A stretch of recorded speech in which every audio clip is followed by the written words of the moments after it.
Latest news updates కోసం ఇప్పుడే download చేసుకోండి మీడియా ఎఫెక్ట్స్ యాప్. రామం రాఘవం దీనికి ధనరాజు గారు ఎక్కడ ఉన్నారో తెలియదు, కానీ ఇక్కడే నేను మీ సినిమాకి క్లాప్ కొట్టినప్పటి నుంచి పిఆర్ఓని ప్రతి షూటింగ్లో సార్ నా సొన్నది ప్రతి షూటింగ్లో ధనరాజు జరగదీస్తాడు, ధనరాజు జరగదీస్తాడు. ఏమయ్యా క్యారెక్టర్ ఇచ్చినంత మాత్రాన అలా చెప్తారు డైరెక్టర్ గురించి అనేవారు. ఎందుకంటే కథ చెప్పినప్పుడు తను ప్రతి ఒక్కరికి, చిన్న ఆర్టిస్టులకి, అందరికీ ఒక సీన్ యాక్ట్ చేసిన వాళ్ళకి కూడా ఈ కథ మొత్తం చెప్పేవాడండి. మొత్తం చాలా అద్భుతంగా ఫాదర్ అండ్ సన్ మధ్యలో ఉన్న బాండింగ్ అనేది చాలా అద్భుతం. తను ఏదైతే చెప్పాడో దానికి రెట్టింపు తీసాడు. తను ఫస్ట్ డే షూటింగ్ ఇలా రాగానే అన్న ఒక నిమిషం రండి, ఇది చాలన్న ఎక్కువ వద్దు అంటే ఎడిట్ వర్షన్ డైరెక్టర్ కాదు, మీకు అలా చెప్పాడు, నన్ను పక్కకి రండి అని చెప్పి కవర్ ఇచ్చాడు. ఈరోజు పేమెంట్ ముందే తీసేసుకొని యాక్ట్ చేయండి. అది థ్యాంక్ యూ. మీకు కూడా ఏ రోజు గారు అది కూడా అద్భుతం. ఇక్కడ మన పృథ్వీ పోలవరపు గారు కానీ ఇంకొక మా భక్తుడు ఒక ఆయన ఉన్నాడు. ఆయన ఎప్పుడు చూసినా వెంకటేశ్వర స్వామిలా కనపడేవాడు. ఆయన ప్రభాకర్ గారు అనుకుంటా.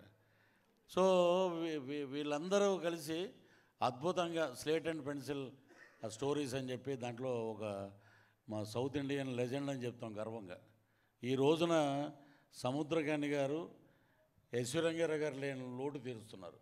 ఇది అద్భుతమైన క్యారెక్టర్స్ కానివి. ఎందుకంటే చాలామంది ఆ బ్రో సినిమా చూశాక రేపొద్దున్న నేను చూసి ఆ రోజు ప్రెస్ మీట్ అప్పుడు అంటే పక్కన ఒక ఆయన కూర్చొని, ఏమంటే ఈ షర్ట్ ఎక్కడ కొన్నారండి, ఈ ప్యాంట్ ఎక్కడ, మీరు ఆలోచించవద్దు, వేసుకోండి, రేపు ఉంటారో లేదో తెలీదు. అలాంటి సందేశం ఆయన ఇచ్చారు ఆ సినిమా ద్వారా. అద్భుతం.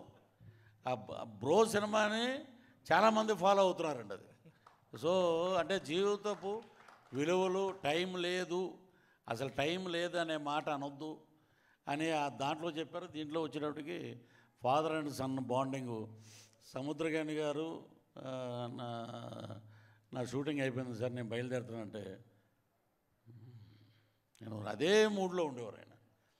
కానీ మా ధనరాజు కూడా ధనరాజు అన్న అలాగే అన్న అనేవాడు. పాపం ఎంత అసలు మా ఒక క్యారవాన్లు కానీ అమలాపురంలో షూటింగ్ చేస్తుంటే ఒక పెద్ద హీరో షూటింగ్ చేసినట్టు ఆ ఫెసిలిటీస్ కానీ ఆ కవర్లు కానీ అద్భుతంగా ముందే ఇచ్చేయటం. అది మీ స్లేట్ అండ్ పెన్సిల్ ఏంటంటే ముందే రేపొద్దున క్యారెక్టర్ అనుకున్నప్పుడే కవర్ వచ్చేస్తుంది అది. సో ఇలాంటి అద్భుతమైన వ్యక్తుల మధ్య ఇప్పుడు ఇంతకుముందు మా రైటర్ గారు చెప్పారు కథల గురించి, ఫాదర్ గురించి. అది ప్రతి ఒక్కరి జీవితంలో ఉందండి, ప్రతి ఒక్కరి జీవితంలో ఉంది. దానికి అందరూ కనెక్ట్ అవుతారు. నిజంగా ఇది 21వ తారీఖున అద్భుతమైన హిట్ అండి సినిమా. ఇది రాసి పెట్టుకోండి. ఇది Tamil, Telugu super duper hit. Dhanraj గారు ఇక రేపు పొద్దున ఏ లాంగ్వేజ్లో దీన్ని డబ్ చేస్తారో తెలియదు, కానీ అద్భుతమైన బాండింగ్ ఉన్నాయి. ఇంకోటి నాకు అక్కడ అనిపించింది, ఆ ప్రొఫైల్ చూస్తే ఒక చిన్న థాట్ ఊరికిన సరదాగా, మా తాడేపల్లిగూడెం నుంచి సముద్రకాని గారు పారిపోయి చెన్నై వెళ్ళిపోయారు, ధనరాజు ఏమో హైదరాబాద్ వచ్చాడు. ఇద్దరు ఆ ప్రొఫైల్ చూడండి, ఫాదర్ అండ్ సన్ లాగానే ఉన్నారు, కలిసి యాక్ట్ చేస్తున్నారు.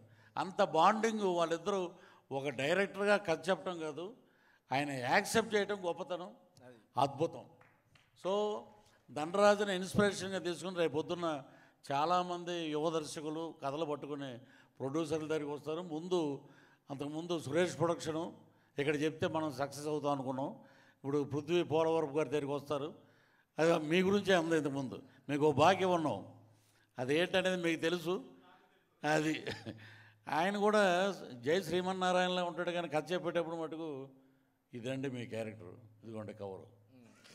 సో ధనరాజ్, నువ్వు పడిన కష్టం, నీ ఎదుగుదల, నీ కష్టం చూసిన వాళ్ళు మేమందరం. ఒక సంవత్సరం లేట్ అయినా, ఒక సంవత్సరం ముందైనా ధనరాజు ఎలాంటి కొలిమిలోంచి బయటకు వచ్చాడు. అద్భుతం నీ యొక్క జర్నీ. ఈ జర్నీ సూపర్ డూపర్ హిట్ అవుద్ది.